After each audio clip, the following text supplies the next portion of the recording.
तो दोस्तों, Safavid empire के बाद आदिल शाह, फिर जैन डायनेस्टी और फिर सत्ता आई काजार राजवंश के हाथों में, जिन्होंने एक लंबे समय तक ईरान पर राज किया।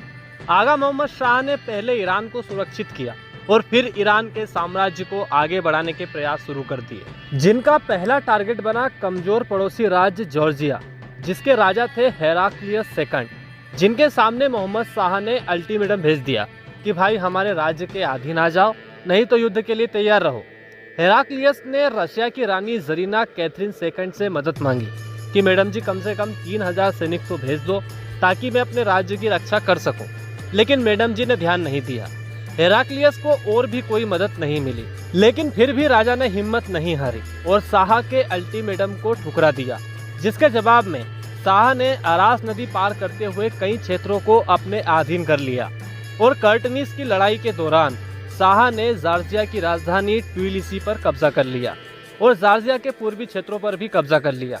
हालांकि आगे चलकर अपने दूसरे अभियान की तैयारियों के समय शाह की हत्या कर दी गई और करीब 1797 में रशियन एम्पायर ने फिर से ट्बिलिसी पर कब्जा कर लिया और जॉर्जिया के अधिकतर क्षेत्र ईरान से मुक्त हो गए। यहाँ रशियन एम्पायर लगातार अपने साम्राज्य को बढ़ाने की कोशिश कर रहा था। उसकी नज़र में दो साम्राज्य निशाने पर थे। पहला तो था लगातार कमजोर हो रहा ऑटोमन एम्पायर और दूसरा था ईरान का साम्राज्य। इसी के चलते रशिया और ईरान के बीच दो युद्ध भी हुए, जिसमें रशिया ने एक तरफा जीत हासिल की और ट्रीटी ऑफ गुलिस्तान और ट्रीटी ऑफ तुर्मुसे के तहत दागिस्तान, आर्मेनिया और अजरबैजान के हिस्से ईरान के हाथों से चले गए। खैर जो भी हो, काजार डायनेस्टी आगे भी ऐसे ही ईरान पर राज करती रही, लेकिन 19वीं शताब्दी के अंत में काजार डायनेस्टी को काफी मुश्किलों का सामना करना पड़ा। जैसे कि 1870-71 में एक अकाल आया, जिसमें करीब 2 लाख लोग मारे गए थे। लोगों का गुस्सा आगे चलकर भी और बढ़ने लगा, इसलिए काजार डायनेस्टी के राजाओं को अपनी सत्ता बनाए रखने के लिए और भी संघर्ष करने पड़े। 20वीं सदी की शुरुआत में शाह ने अपनी सत्ता बचाने के लिए देश को एक कॉन्स्टिट्यूशनल मोनार्की में बदल दिया, जिसके तहत शाह की पावर कम कर दी गई, जिसकी संसद पहली बार 7 अक्टूबर 1906 को बुलाई गई थी। हालांकि इस संसद में धार्मिक ओहदे के इमाम शामिल थे। अब ताकत राजा और इमाम के बीच आपस में बढ़ गई। हालांकि जो भी हो, लेकिन ईरान को एक सीमित संविधान तो मिला। इसी दौरान 1908 में अंग्रेजों को खुजेस्तान में पहली बार तेल के दर्शन हो गए। फिर क्या था, अंग्रेजों का ध्यान अब मिडिल ईस्ट में और ज्यादा बढ़ने लगा। इससे पहले तक ईरान और अफगानिस्तान द ग्रेट गेम के बीच फंसे हुए थे, लेकिन अब तो यहाँ तेल भी मिल गया। और जर्मनी को देखते हुए रशिया और ब्रिटेन ने अगस्त 1907 में एंग्लो रशियन कन्वेंशन के तहत अपने विवाद को आपस में सुलझा लिया, जिसके तहत उत्तरी ईरान के हिस्सों पर रशिया कंट्रोल करेगा। फिर आया प्रथम विश्व युद्ध का समय, जब यह पूरा क्षेत्र ऑटोमन आर्मी, रशियन आर्मी और ब्रिटिश आर्मी के कब्जे में आ गया। हालांकि विश्व युद्ध के दौरान ईरान न्यूट्रल ही था, लेकिन फिर भी विश्व युद्ध का प्रकोप उसे झेलना पड़ा। इस दौरान रशियन रिवॉल्यूशन के कारण रशियन आर्मी तो यहाँ से चली गई और विश्व युद्ध में मिली हार के कारण ऑटोमन आर्मी भी यहाँ से चली गई, लेकिन ब्रिटेन यही बैठा रहा, क्योंकि 1908 में स्थापित एंग्लो पर्शियन ऑयल कंपनी के ज्यादातर शेयर अंग्रेजों के हाथों में थे। इस पूरे विश्व युद्ध के कारण ईरान में अस्थिरता फैल गई, जिसका सबसे ज्यादा नुकसान हुआ काजार डायनेस्टी को। और उसी का ही परिणाम था कि सैयद जिया ने रेजा खान की मदद से एक तख्ता पलट किया और खुद को ईरान का प्रधानमंत्री बना दिया। हालांकि उनका शासन मात्र 93 दिन ही चला और अपनी नीतियों के कारण उन्हें देश छोड़ने पर मजबूर होना पड़ा। इस तख्ता पलट में अंग्रेजों ने रेजा खान का पूरा समर्थन किया, जो उस समय युद्ध मंत्री थे। रेजा खान ने 1923 तक पूरे देश को सुरक्षित कर लिया था और इसी साल उन्हें प्रधानमंत्री के रूप में नियुक्त भी किया गया और संसद ने भी उन्हें तानाशाह बनने की सारी शक्तियां दे दी। अक्टूबर 1925 तक उन्होंने अहमद शाह, जो कि काजार राजवंश के आखिरी शासक थे, उन्हें देश से निकाल दिया और खुद रेजा खान से रेजा शाह बन गए और ईरान में पहलवी राजवंश की शुरुआत कर दी। रेजा शाह को मॉडर्न ईरान का पिता भी कहा जाता है, क्योंकि उन्होंने ईरान के भविष्य के लिए पश्चिमी देशों को देखा।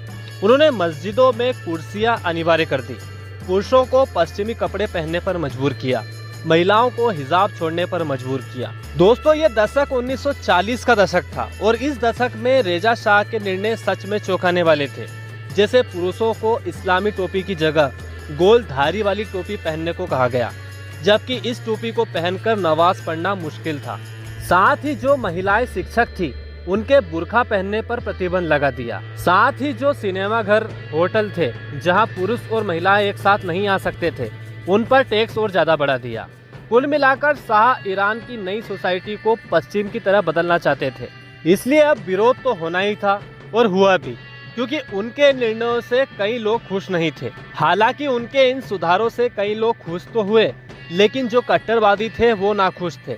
इसलिए 1935 में रेजा शाह के खिलाफ कई इमाम और मुस्लिम संगठनों ने विरोध किया, लेकिन रेजा शाह ने इन विद्रोहों को दबा दिया, जिसमें कई लोगों को अपनी जान गंवानी पड़ी। दोस्तों, फिर आया दूसरे विश्व युद्ध का समय, जब ईरान ने इस पूरे युद्ध में न्यूट्रल रहने की घोषणा की। जब जर्मनी ने सोवियत यूनियन पर हमला किया तो मित्र राष्ट्रों ने रेजा शाह से मांग की कि वो अपने देश से जर्मन नागरिकों को बाहर निकाल दे, लेकिन शाह ने ऐसा करने से मना कर दिया, जिससे ब्रिटेन और सोवियत यूनियन दोनों ही नाराज हो गए। साथ ही जब हिटलर का आक्रमण सोवियत यूनियन पर बढ़ते ही जा रहा था, तो मित्र राष्ट्रों को ईरान की जरूरत थी, ताकि ईरान के रास्ते युद्ध सामग्री सोवियत यूनियन तक पहुंचाई जा सके। लेकिन ईरान नहीं माना, जिसके बाद सोवियत यूनियन और ब्रिटेन ने 26 अगस्त 1941 को ईरान पर आक्रमण कर दिया और ईरान पर लगातार हवाई हमले किए।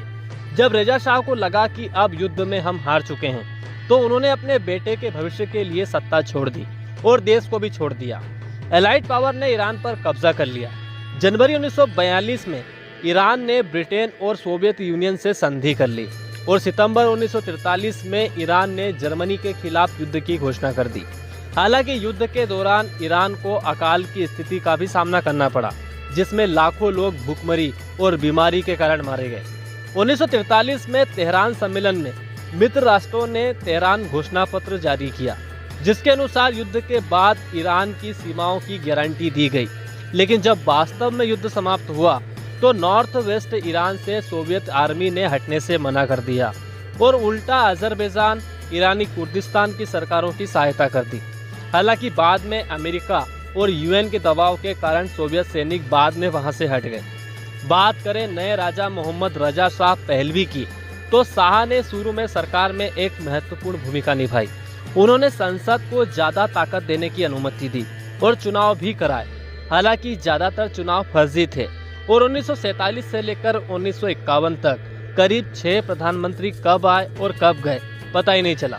1951 में मोहम्मद मोजादिक नए प्रधानमंत्री बने, जिन्होंने पहली बार पश्चिमी देशों के खिलाफ कई सारे निर्णय लिए, जैसे कि देश के सभी तेल उद्योगों को नेशनलाइज करने के लिए संसद में बहुमत हासिल किया।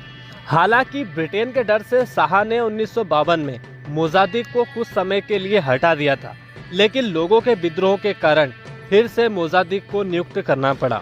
लोगों का समर्थन मोजादिक के साथ था, क्योंकि पहला ऐसा बंदा था जिन्होंने अंग्रेजों को टक्कर दी थी। मोजादिक ने इसके बदले 1953 में एक असफल सैन्य तख्तापलट की भी कोशिश की, जिसके कारण शाह को कुछ समय के लिए निर्वासित भी होना पड़ा।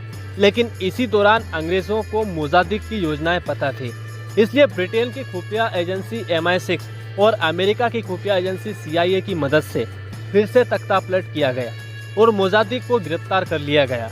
शाह फिर से सत्ता में आ गए। अंग्रेजों ने भी शाह को हिदायत दी कि भाई राज करना है तो तानाशाह की तरह करो, लोकतंत्र के पीछे मत जाओ।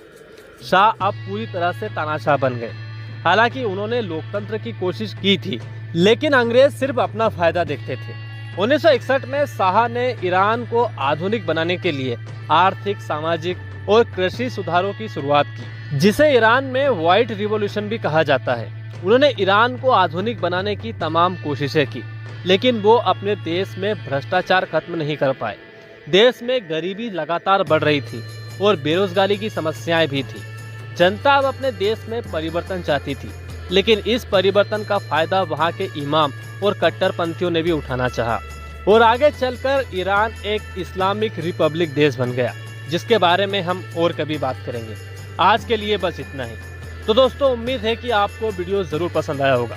अगर वीडियो पसंद आए तो इसे लाइक कीजिए, ज़्यादा पसंद आए तो अपने दोस्तों के साथ शेयर कीजिए।